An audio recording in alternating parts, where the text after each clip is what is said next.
people of Somalia to uproot these evildoers who are intent on causing all of us harm.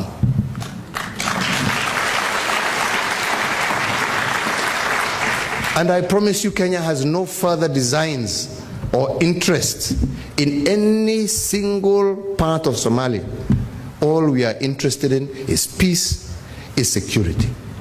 And I would plead with you, including our diaspora here, that those passing out messages that they, you know when they say, oh, this government is against a certain community, I say, look at our government. Our government is one and has been one of the most inclusive governments to especially minorities that have never been considered in mainstream government. If we had a problem with the Somali community, would my sister Amina Mohammed be the Minister of Foreign Affairs and representing the interest of Kenya? If this government had any ill against the Somali community, would my good brother Aden Mohammed be in charge of all business enterprises in this country called Kenya?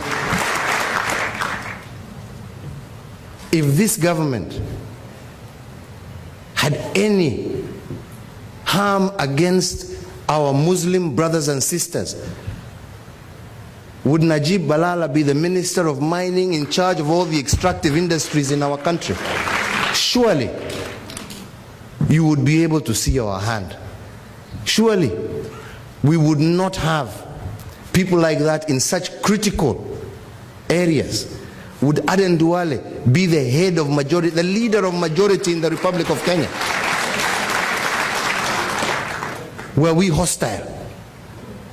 Surely our interest is only but one. Please, we just want peace. We want the opportunity to prosper our nation, and we want the opportunity for the people of Somalia also to prosper, because if they prosper as our neighbors, we too shall prosper. That is all we are desirous of.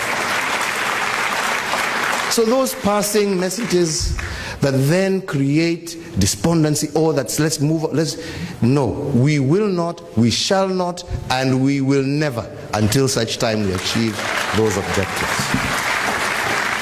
So we need to be very clear on that, and I just wanted to address myself on that, and I hope I'm quite clear on our position as a government with regard to that particular issue.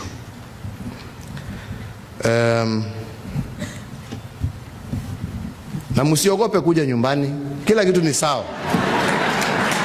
Hata mkiwa hapa mnaweza mgongwe, si karibu juzi mligongwa hapa tena. Kwa hivyo msifikirie kuna usalama ati hamkuji nyumbani ati hakuna usalama. Kuna usalama. Unaweza ugongwe pahali popote ulipo. Kuna shida.